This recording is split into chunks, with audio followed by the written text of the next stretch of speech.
Bonjour, bonjour, très heureux de vous retrouver. School TV Le Mag, c'est reparti, un nouveau numéro, une demi-heure sur la scolarité de vos enfants avec à chaque fois une thématique forte et des initiatives, qu'elles soient locales ou sur le plan national avec Alix Nguyen. Salut Alix. Salut Patrice. Tout va bien? Tout va très bien. Allez, je suis heureux d'être avec toi encore pour cette nouvelle émission. C'est parti pour le sommaire de ce Mag, direction... Une fois n'est pas coutume, les Yvelines, et plus précisément Mantes-la-Jolie, une ville jeune, dynamique, vous le savez, avec bon nombre de défis sur le plan éducatif. Quels sont-ils? On verra ça dans un instant. Mantes, deuxième cité éducative de France. L'obtention de ce label n'est pas une fin en soi, d'après le monsieur le maire, mais permet en tout cas de développer avec différents acteurs des actions dans et en dehors de l'école. Avec quelle réussite? Là aussi, on verra ce qui se passe sur le terrain. Puis autre interrogation, quelle place pour l'inclusion à Mantes-la-Jolie? Est-ce une priorité? On développera bien cette thématique avec des exemples à l'appui. C'est parti pour l'expression orale. Et l'expression orale, c'est avec notre invitée Nicole Conqui. Bonjour. Bonjour. Merci d'avoir accepté notre invitation. Quel sourire! Ça fait plaisir de vous avoir sur ce plateau, Nicole. Merci pour votre invitation. Adjointe au maire à l'éducation de Mantes-la-Jolie, chargée des affaires scolaires, de la cité éducative et petite enfance. Petite enfance. Ouais, on sait que là aussi c'est très important parce que l'éducation commence pour les tout jeunes. Tout à fait. L'éducation, ça représente quoi à Mantes-la-Jolie? Et surtout, vous avez en charge combien d'enfants et combien d'élèves au final? Nous avons 5000 enfants. 5000 enfants? Voilà, c'est ouais. C'est un chiffre. Ouais. C'est-à-dire sur la petite enfance ou c'est un chiffre global? École et petite enfance. Voilà, je parle de l'école, en fait, de la maternelle et de l'école élémentaire. Ouais. Et puis nous avons aussi donc, la petite enfance, donc des crèches. Donc nous avons 34 écoles quand même. Wow. 34 écoles et 12 crèches. Donc nous avons 5 collèges et 2 lycées. Et donc c'est une petite population quand même. Vous êtes arrivé aux commandes il y a 18 mois. On commence par où? Parce qu'on sait qu'effectivement, il y a pas mal de défis sur Mantes-la-Jolie. Quel était le plan? Quelle est la vision du maire? Et surtout, pourquoi vous avez adhéré au projet? Donc, on commence par le commencement, justement, parce que moi, j'ai adhéré au projet parce que pour M. Cognier, Raphaël Cognier, notre maire, l'éducation était une priorité pour lui. Et donc... Ça, on l'entend dans toutes les villes, effectivement, de la part de toutes les mairies. En quoi, justement, vous vous êtes dit, tiens, lui, il tient quelque chose de solide, quelque chose de concret, de cohérent? Parce que j'ai senti qu'il y avait vraiment une volonté d'apporter vraiment un changement. Et puis moi, en tant qu'ancienne professeure, j'étais avant professeure d'anglais. D'accord. Donc, je connais très bien le contexte, je connais très bien les écoles, les collèges, etc. Donc, j'ai vu vraiment une volonté de pouvoir apporter un changement. Et il y avait un dynamisme aussi que j'ai beaucoup apprécié. Et donc, du coup, je me suis engagée dans ce projet parce que je crois fermement que l'éducation, c'est vraiment la noblesse d'un... Il y a une citation qui dit que la noblesse d'une nation se manifeste par l'éducation qu'on apporte aux enfants. Et donc, moi, j'ai pensé que peut-être pour notre ville de Mantes-la-Jolie, justement, nous pouvons vraiment, en vraiment travaillant dans ce domaine-là, nous pouvons vraiment apporter un rayonnement, un changement, des solutions aussi, pour pouvoir faire de Mantes-la-Jolie un endroit où il fait bon vivre et un endroit aussi où... On ne parle pas de Mantes-la-Jolie uniquement de façon négative. Voilà. Et c'est ça aussi que j'apprécie beaucoup par rapport à la politique de notre maire, M. Cognier. Il nous a dit toujours, souvent on parle beaucoup de tout ce qui est négatif, on se concentre beaucoup sur ce qui est négatif, on investit beaucoup dans ce qui est négatif, mais nous devons aussi encourager ceux qui veulent s'en sortir, ceux qui font de belles choses. Et c'est vrai qu'à Mantes-la-Jolie, on a vraiment de beaux projets, des belles choses. Donc, depuis que je suis là, moi, je vois vraiment une évolution. Je vois des choses qui se mettent en place, des beaux projets. Je suis vraiment très heureuse et honorée d'être participant à ce qui est en train de se faire dans ce nouveau cap de notre ville de Mantes-la-Jolie. Comment s'est passée la rentrée? On sait qu'effectivement, j'ai vu tout au long de l'été, effectivement, pas mal d'articles sur ce mot qui est terrible, effectivement, vous qui avez été, professeur d'anglais. Fermeture de classe. Au final, qu'en est-il? Combien de classes fermées? Et quel est le retour des parents? Comment ça se passe avec la communauté éducative qui était aussi très inquiète? Nous croyons, je pense que moi-même et Monsieur le maire, toute notre équipe municipale, nous croyons fermement à une bonne communication. C'est vrai qu'il y avait des appréhensions des parents, il y avait eu à la fin de l'année scolaire un petit mouvement, des réflexions et puis peut-être un peu de crainte. C'est pas la faute de la mairie, je précise, bien sûr. Mais c'est vrai qu'il faut savoir que c'est un problème quand même national, hein, la baisse démographique, le mouvement aussi, qui fait que nous avons perdu quand même 250 enfants. Qui veut dire 250 enfants, veut dire quand même, si vous divisez ça par 25 élèves par classe, ça veut dire que c'est quand même logique que nous puissions fermer 10 classes qui correspondent à ce nombre d'enfants que nous avons perdus. Et comment on arrive à rassurer la communauté éducative, du coup? Mais je pense qu'avec une bonne communication, et puis de toute façon, d'un autre côté, nous avons ouvert aussi 4 écoles, 4 classes, parce que donc c'est-à-dire que là où il y a le besoin vraiment de la population, là il y a aussi une réponse de la mairie. Donc nous avons fermé des classes là où il n'y avait plus d'élèves pour mettre dans ces classes, et nous avons ouvert des classes là où il y en avait le besoin. Et je pense que d'ailleurs, on a fait avec Monsieur le maire, comme nous faisons chaque année, le tour de toutes les écoles, et on était vraiment très contents de voir que nous avons fait vraiment une belle rentrée. Est-ce qu'on arrive tout de même à maintenir les dédoublements de classes? Oui, absolument. C'est ça qui a peut-être rassuré les parents? Ah oui, ça c'est une priorité pour nous. Pour les grandes sections, le CP, le CE1? Voilà, tout à fait. Et ça c'est une priorité pour nous, donc ça ne bouge pas. Et donc du coup, c'était vraiment une rentrée très sereine. Et donc on était très... À la fin de la journée, on avait vraiment le sentiment que tout se passe très bien. Et c'est une bonne rentrée. Et nous avons proclamé que ce sera une bonne année. Une bonne année, et notamment au Val-Fouré. Justement, quelles sont les clés pour une réussite? Quelles sont les clés justement pour qu'il y ait véritablement une égalité des chances, effectivement, sur vos territoires? Voilà. Déjà, pour commencer, donc, justement, pour vous dire comment c'était une bonne rentrée, dans le sens que pendant les vacances scolaires, nous avons dépensé quand même plus d'1 million d'euros pour les travaux dans les écoles. Donc déjà, c'est pour ça que nous avons vu une directrice vraiment très contente, parce qu'il y avait des travaux. Donc on a fait quand même beaucoup de travaux pendant les vacances, parce que nous croyons que c'est très important que ce soit pour les élèves, que ce soit pour les enseignants, que ce soit pour les parents, un environnement qui est bien, qui est agréable, et c'est très important. Donc nous avons vraiment investi. Donc 1 million, c'est quand même une très grosse somme. C'est conséquent, bien sûr. C'est conséquent. Nous avons fait ça. Et puis, nous avons nos projets pour le Val-Fouré. Donc, c'est-à-dire que la politique du maire, c'est qu'il a voulu qu'au niveau de la cité éducative, justement, comme vous l'avez bien dit, nous sommes la 2e plus grande, parce que vu la population scolaire que nous avons, donc de la France, après Argenteuil, donc avec toute la communauté que nous avons d'élèves. Donc, le maire, il a voulu vraiment que les propositions soient pour tous les territoires, l'intégralité du territoire. Donc, on ne parle pas seulement de ce que l'on met en place au Val-Fouré, mais on parle de tout ce qu'on met en place pour toute la ville. Mais c'est vrai que nous avons des dispositifs que nous pensons qu'il faut vraiment, si vous voulez, donner une chance pour l'épanouissement, pour la réussite des enfants. Nous devons commencer vraiment très jeunes. Alors, nous avons ce dispositif, justement, de la classe passerelle. Donc, à Mantes-la-Jolie, 5 classes passerelles. nous avons 5 classes passerelles. Et ça, ce dispositif, je pense que c'est vraiment un atout extraordinaire qui nous permet de pouvoir toucher justement ces familles et ces enfants. Alors, ça consiste en quoi? Avant, des émissions sur les classes passerelles. Avant de l'intégration en petites sections. Et je pense que nous travaillons en partenariat avec l'Éducation nationale, évidemment, avec la CAF. Et donc, ensemble, nous proposons quand même un projet pour les enfants et les familles, pour les accueillir dès l'âge de 2 ans, pour qu'ils puissent après, quand ils commencent en petite section, il y a vraiment une inclusion, et ils soient pas lésés par rapport aux enfants qui ont peut-être un contexte socio-économique un petit peu plus confortable, ou des situations un peu plus avantageuses pour eux, pour leur permettre de pouvoir bien démarrer dans leur scolarité. Mais c'est quoi la différence avec une très petite section de maternelle? La petite section maternelle commence à 3 ans. Eux, si vous voulez, c'est le préscolaire. Voilà, donc on les prend donc à partir de l'âge de 2 ans, ces enfants, pour les préparer. Certains enfants, en fait, vous savez, viennent de familles qui sont allophones ou sont socialement isolés, qui vivent dans des conditions quand même de logement un peu difficiles. Donc certains qui ne parlent pas français, etc. Et des enfants qui ont quand même pas mal de désavantages. Donc là, c'est une occasion. Donc c'est un projet. Donc c'est-à-dire qu'il y a une commission qui passe pour pouvoir étudier les cas. Donc on étudie les cas des familles, et on choisit vraiment les familles qui sont les plus dans le besoin de cette structure. Et 5 classes passerelles, ça suffit? Ou c'est mieux que rien, vous allez me dire? C'est mieux que rien, mais nous avons le projet de pouvoir élargir. Et donc, avec plus de moyens, évidemment, nous allons pouvoir... Parce que dans chacune de ces classes, nous avons 15 enfants.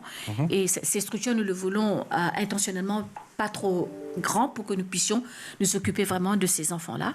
Donc, nous avons donc un éducateur spécialisé, un professeur évidemment, un ATSEM, donc avec ces 3 partenaires. Et puis, nous travaillons donc avec l'Éducation nationale, la CAF, et pour pouvoir avoir une solution. Et puis, les parents sont inclus. Donc, ça fait partie des conditions aussi de recrutement de ces enfants. Les parents doivent venir aussi assister. Donc, nous les accueillons le matin. C'est ça. Quel rôle pour les parents, justement? Ils sont, mais vous savez, parce que partie intégrante du processus, c'est ça? Vous les prenez par la main, ils sont dans la boucle? C'est très important pour nous. En fait, c'est une condition aussi de recrutement. Hein, parce que si vous voulez, c'est aussi parce que beaucoup des parents qui sont dans cette structure, de ce dispositif, ce sont des parents qui sont très socialement isolés. Et là, ça permet aux parents de pouvoir échanger avec d'autres parents, de pouvoir un petit peu découvrir ce que c'est l'école, de pouvoir avoir aussi un contexte pour certains enfants, par exemple, de découvrir des jeux, des jouets, des trucs à laquelle ils n'ont pas accès. Donc, je pense que c'est quelque chose en tout cas, le bilan que nous faisons à la fin de l'année, c'est très, très positif. Et l'Éducation nationale aussi, ils sont très contents de voir que ces enfants-là qui ont été intégrés, ces familles qui avant étaient vraiment en difficulté après dans la scolarité de leurs enfants, la possibilité de faire cette classe passerelle les permet une meilleure intégration quand ils entrent en petite section à l'école. Et pour les plus âgés, vous avez aussi mis en place le programme de réussite éducative. Absolument, c'est une continuité. Donc, bon, c'est pas tout à fait la même chose. Hein, c'est un dispositif plus élargi. Donc, ça, c'est pour les enfants qui sont de 2 à 16 ans. Donc, là aussi, ça comprend aussi les familles. C'est quelque chose qui se fait donc en dehors de l'école. Hein, donc, voilà, sur des temps périscolaires, sur des temps extrascolaires. Donc, qui inclut aussi donc les familles. C'est-à-dire, c'est un accompagnement des enfants et des familles par rapport à toutes les problématiques sociales qu'ils peuvent avoir, sociaux qu'ils peuvent avoir.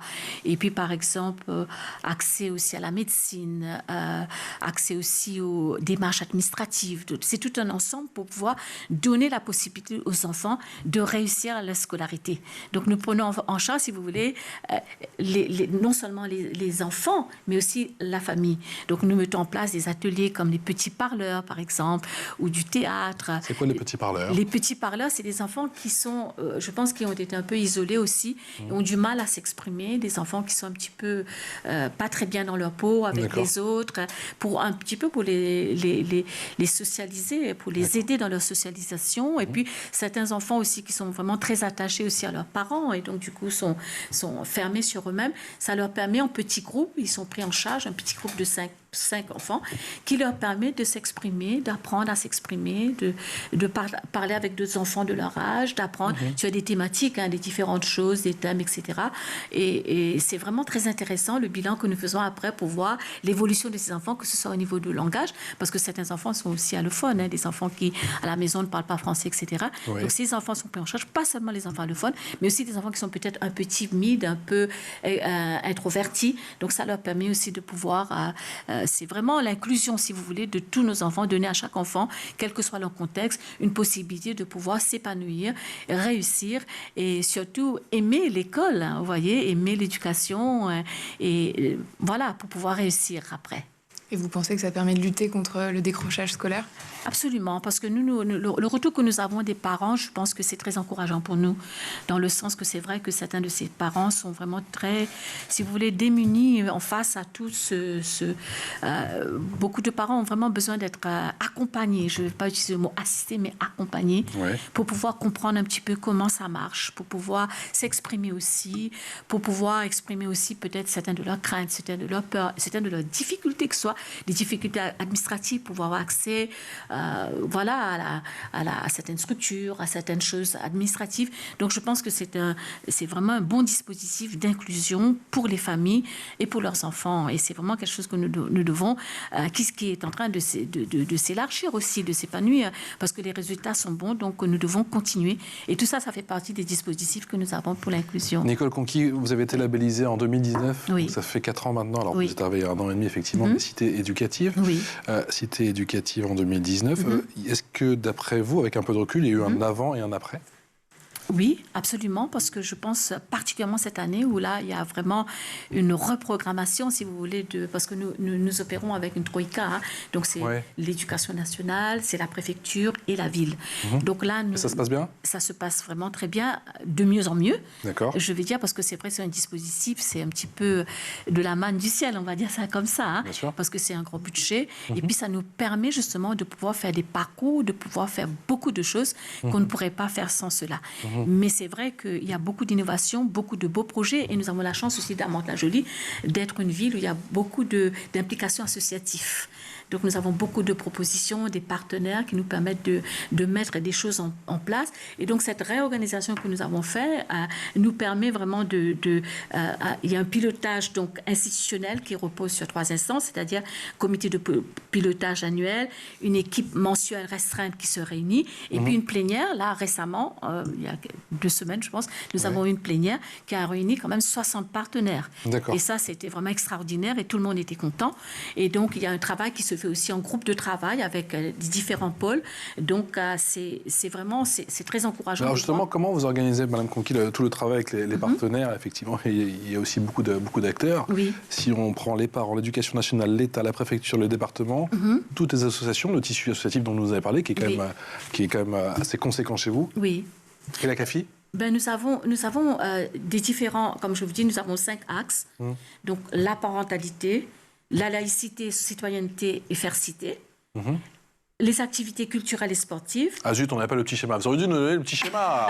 Je vois le petit schéma là sur la table. Là. Vous ne rien oublier. Hein, ah oui, c'est bien, Madame Conquille. La science au cœur de la cité et l'excellence comme symbole de la réussite mantaise. Vous voyez, donc c'est-à-dire il y en a pour tout le monde.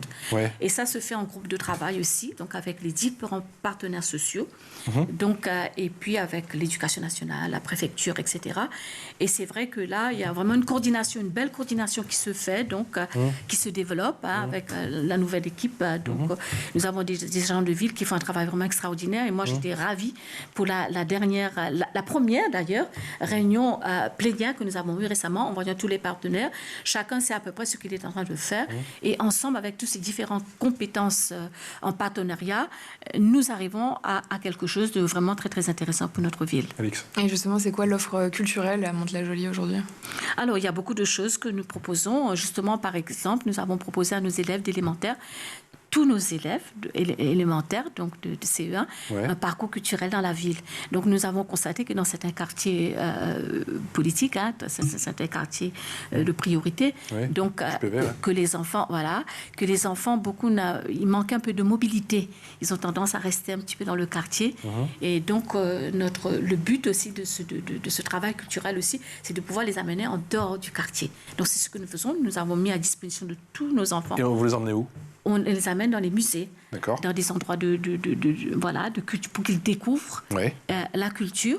Et surtout dans les Yvelines, c'est parce qu'il manque. Hein. Oui, c'est ça, absolument. Donc tout ça, c'est vraiment des sorties culturelles et puis tout un travail qui se fait autour de la culture, etc., pour vraiment élargir leur perspective, leur vision, etc. Et c'est vraiment très, très, très positif. Donc au niveau sportif, pareil, nous avons proposé à tous nos CM1 cette année, ce qui est vraiment super de pouvoir. Donc on part au parcours sportif en dehors de ce qui s'est proposé normalement dans les écoles. Hein. Donc quelque chose, des sports qu'ils n'ont pas l'habitude de faire. Et si on propose aussi des choses pour les enfants qui sont aussi en situation de handicap. Hein. Donc on a eu... On va revenir dans un instant, effectivement, on va parler de l'inclusion dans un instant, mais vous parlez du sport, les Jeux Olympiques, ça, vous allez pouvoir, vous, à Mantes-la-Jolie, bénéficier effectivement de cette aspiration. Ah oui, tout à fait. Et là, vraiment, on est enthousiaste, parce que là, c'est vraiment une belle occasion pour nous de pouvoir mobiliser vraiment toute notre équipe éducative et les enfants autour de ces thématiques pour pouvoir... Nous avons mis en place cet été, et c'était une belle réussite. Hein. Nous avons eu 4000 Mantais quand même qui ont participé. Hein. Donc, vous avez 2000, oui, 4000, bien sûr. Allez. Et 2000 élèves qui ont participé parce que nous avons fait un village olympique. Super. Donc ça, c'est en amont, c'est-à-dire la préparation. Et là, vraiment, on a des projets. Donc, par rapport pour pouvoir préparer ce qui vient, donc, et des projets transversaux aussi, hein, avec les différents collègues, soit au niveau de la culture, du sport, l'éducation. On travaille vraiment très bien pour pouvoir apporter quelque chose de vraiment formidable et d'innovateur, de créatif pour nos élèves. Et comme je vous ai dit, nous avons aussi la chance à Mantes-la-Jolie d'avoir quand même des associations qui sont très partants. Et nous avons aussi des bons enseignants, des bons directeurs d'école aussi qui s'investissent à fond dans nos écoles, malgré les temps difficiles dans lesquels nous sommes. Hein. Donc on reste toujours sur le positif. Je pense que nous avons vraiment... il y a une volonté de pouvoir faire de l'éducation quelque chose une réussite dans notre... Comment on arrive à garder le sourire, comment on arrive à ne pas baisser les bras, effectivement, bien sûr, c'est... Ces tragédies, ces incidents dramatiques. Et puis il y a aussi ce qui s'est passé cet été, avec, je pense à ce commissariat, j'ai vu les images en plein cœur de l'été, le commissariat du Val-Fouré qui a été incendié. C'est une annexe, effectivement, de... Non, pas le commissariat, pardon, la mairie. Oui. La mairie. Annexe, effectivement, au Val-Fouré. Et ça se passe en plein cœur de l'été. Je me dis, mais vous, comment, dans quel état d'esprit vous reprenez la rentrée avec tous les projets que vous avez et tout? Est-ce que ça vous met un coup? Comment on fait, vous savez, dans la vie, il y a deux catégories de personnes. Ceux qui voient le verre vide. Bien sûr. À moitié vide, je veux dire, et ceux qui le voient à moitié plein. Nous faisons partie de ceux, avec notre équipe. Et le monsieur maire, voilà, nous faisons partie de ceux qui veulent donner de l'espoir et voir que Mantes-la-Jolie, c'est une ville où tout est possible dans le bon sens. Hein, bien sûr. Et que rien n'est impossible. Une ville qui peut rayonner parce que, vous savez, ceux qui mettent le feu à la mairie ou au commissariat ou dans les poubelles, c'est une petite minorité. Et souvent, on met beaucoup le projecteur sur ceux-là. Mais moi, j'ai par exemple des collègues, mes anciens collègues professeurs, c'est des gens dans le milieu associatif qui s'investissent, qui sont passionnés, qui croient vraiment à que nous pouvons, que l'éducation, c'est un ascenseur républicain, que l'éducation peut changer la donne, que changer la destinée d'un jeune, d'un enfant, d'une famille ou même d'une ville ou d'une nation. Nous le croyons. Et c'est pour ça que notre vision, même si ces choses viennent, et c'est vrai que tout le monde est touché par ça, mais je pense que nous devons regarder au-delà et trouver des solutions pour pouvoir justement toucher cette petite minorité qui font ces choses. Oui. Je vous donne un exemple. Par exemple, je suis adjointe au maire, mais il faut des fois laisser notre casquette politique on est un être humain.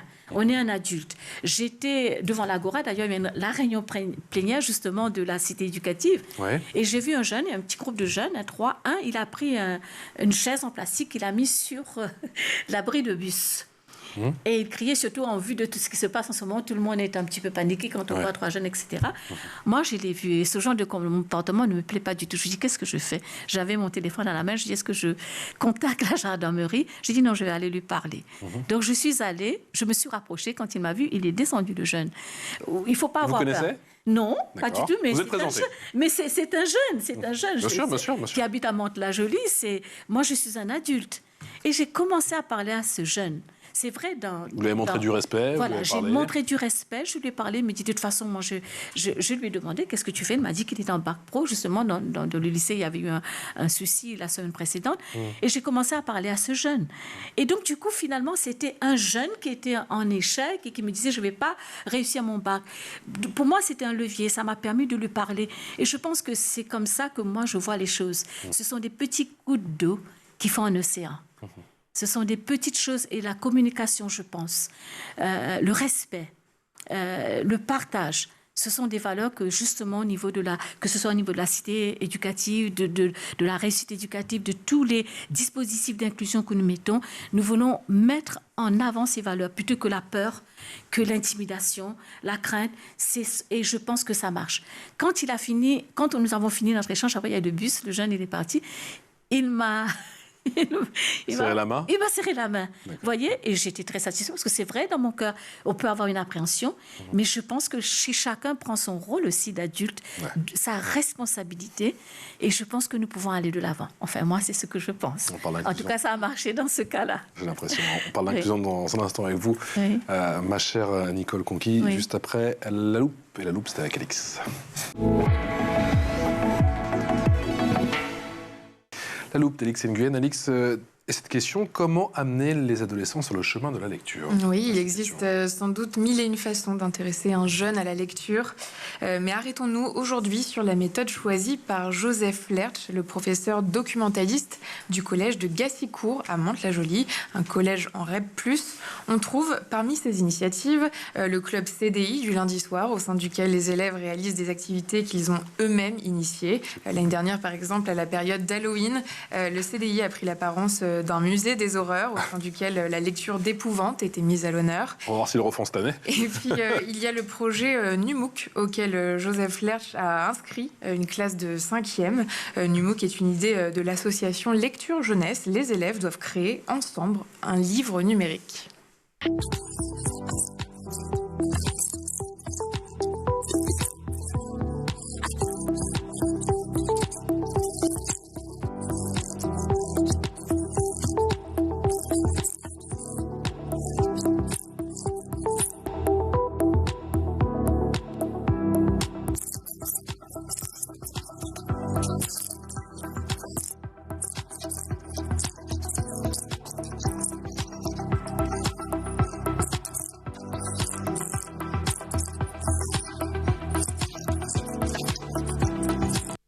À Mantes-la-Jolie, en tout cas, les élèves ont décidé de raconter la quête du jeune Ayman à la recherche de son petit frère Djibril, enlevé par des lutins maléfiques.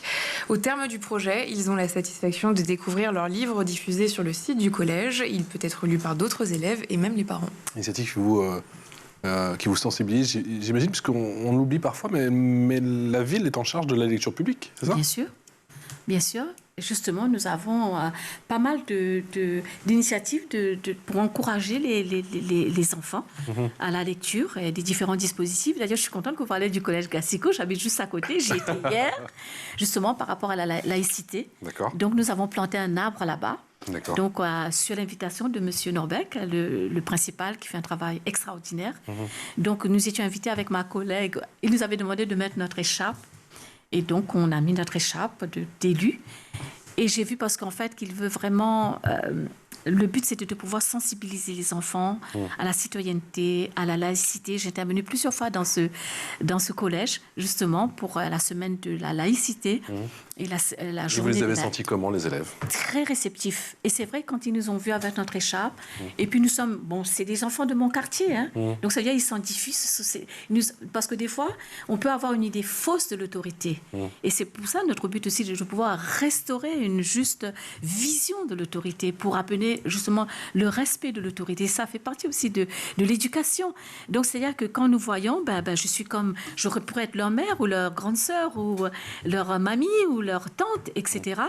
Et donc, je pense que je trouvais ça magnifique de pouvoir planter avec les enfants l'arbre. En plus, c'était un arbre qui a été choisi exprès. Ça s'appelle l'arbre de la laïcité.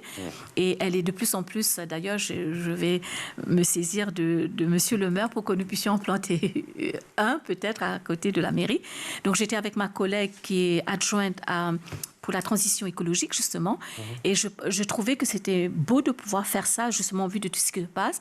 Et c'était un message, cet arbre, c'était un message d'espoir pour les enfants. Donc, pour revenir à la question que vous avez parlé par rapport à la lecture, c'est vrai que la lecture, c'est vraiment essentiel. Et justement, dans notre parcours de réussite éducative, la lecture prend vraiment une très grande place. Parce que souvent, nous avons aussi des familles qui, souvent, peut-être n'ont pas cette culture de la lecture, qui n'ont pas peut-être des livres, accès aux livres, etc. Et donc, nous mettons ça à disposition. Et là, récemment, il y a eu une braderie des livres, parce que les livres, ça a un coût aussi, hein, de nos jours. Hein. Bien sûr. À la mairie, nous avons mis ça en place, où tous les livres étaient vendus à 1 euro.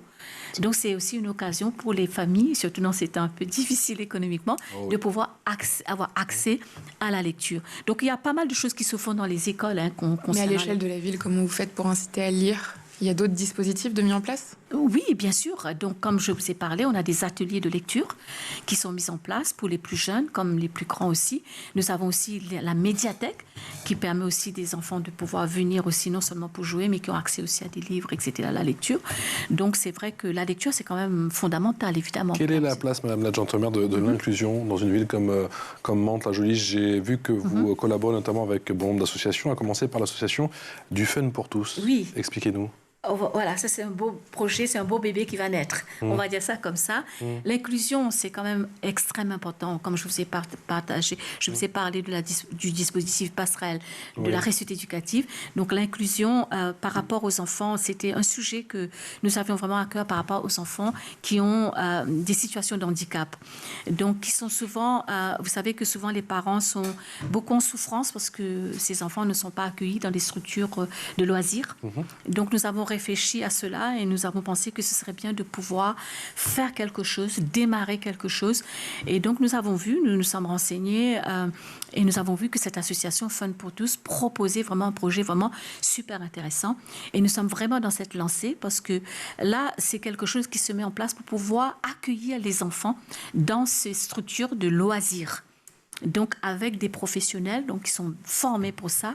Et pour pouvoir accueillir ces enfants, non seulement, et pour former aussi nos éducateurs, donc permettre à nos éducateurs aussi qui ont le BAFA, de pouvoir être équipés. Donc, nous sommes dans cette dynamique-là. Et donc, là, justement, j'ai une réunion demain parce qu'à Saint-Cyr, ils ont mis ça déjà en place. Et c'est quelque chose qui marche. C'est à l'école ? Oui, donc qui marche très bien. Et donc là, nous avons eu une réunion avec notre réunion budgétaire. Et donc ce projet a été vraiment reçu avec beaucoup d'enthousiasme parce que c'est vrai qu'il y a un vrai besoin, il y a une vraie souffrance par rapport à ces familles qui ont des enfants dans ces situations-là. Et là, donc, nous sommes vraiment en train de travailler sur ce projet pour pouvoir permettre à ces enfants de pouvoir être accueillis dans des bonnes conditions. Nicole fera revenir. Ah oui, il fera revenir pour en parler. Ce que je vous propose, il faudra revenir pour en parler. Oui, absolument. On a beaucoup parlé et effectivement, moi je voulais absolument parler de l'inclusion, on en a pas parlé beaucoup. Et j'aimerais bien qu'une fois que vous avez fait toutes les réunions, vous veniez nous en parler effectivement plus en longueur. Avec plaisir. Avec grand plaisir et avec des acteurs de terrain, ce sera vraiment un grand plaisir pour Alix et moi de vous recevoir. Ce sera vraiment avec grand plaisir. Il ne me reste plus qu'à vous remercier. Merci beaucoup. Nicole Conqui, adjointe au maire à l'éducation de Mantes-la-Jolie, affaires scolaires et cité éducative et petite enfance. J'ai rien oublié ? Non? Je pense que c'est une prof d'anglais. La totale. Merci beaucoup pour votre accueil. Merci, c'est avec plaisir que je reviendrai pour parler de ce beau bébé qui va... Le rendez-vous est pris. Très bien, merci. Excellente journée à notre compagnie. Ciao.